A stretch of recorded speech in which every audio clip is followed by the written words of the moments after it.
Juicy pulled pork on the Weber Kettle. Watch this.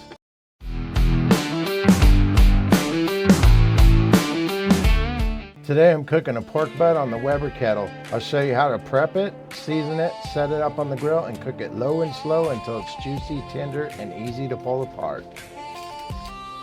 I'm trimming away the hard fat while leaving a thin layer to help keep the pork moist during the long cook. I trim all the excess fat off and just kind of clean it up, and I also trim the fat cap to about 1/4 of an inch on top. You don't want too much fat, but you also want enough to insulate it, and that's what creates the juiciness. Not to mention great flavor. Next, I'm coating every side with a generous layer of seasoning.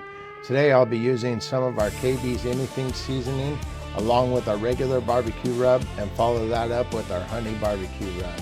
Since this is a large cut of meat, don't be afraid to use enough seasoning to build a flavorful bark. Speaking of, don't forget to get every side with some seasoning. That way you get that flavor profile set up.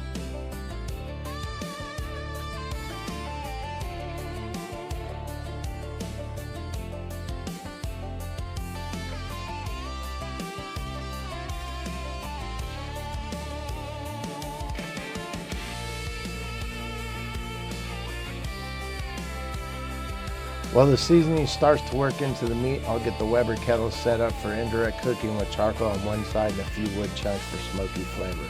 Today I'm using pecan wood chunks.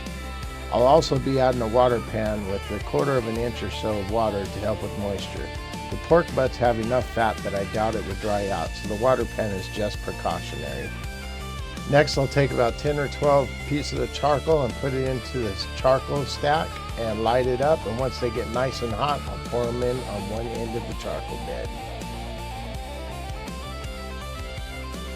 Once the grill is up to temperature, the pork goes on the indirect side. Close the lid and let the Weber do the work. On the first check, that's when I'll go ahead and place a probe into the pork butt to start monitoring the internal temp.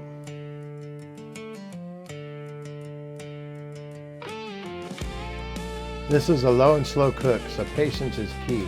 I'll monitor the grill temperature and let the bark develop while the pork slowly becomes tender.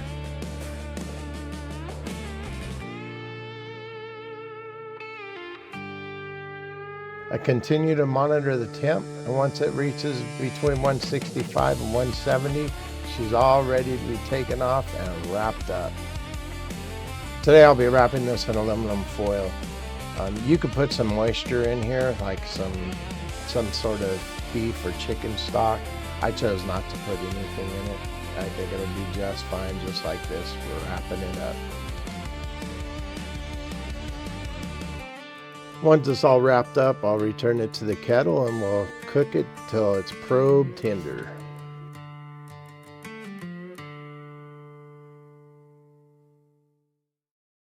After a couple more hours, it looks like it's time to check her out and see if she's nice and probe tender yet.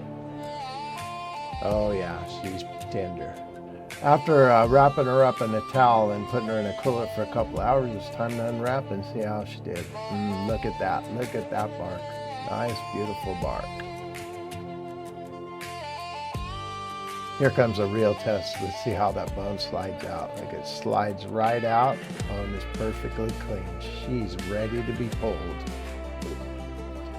Go ahead and pull her apart here, and she is just coming apart nice and easy. Look at that. Tender, juicy greatness right there. That's exactly what you're looking for. Tender, juicy pulled pork with plenty of smoky flavor.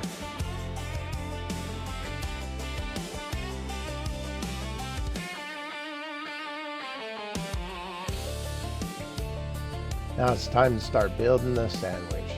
Look at that, just tender and juicy. I can't wait. I gotta try this sandwich. If you enjoyed this cook, please be sure to like, subscribe, and share. I'll see you on the next one. Thanks for watching.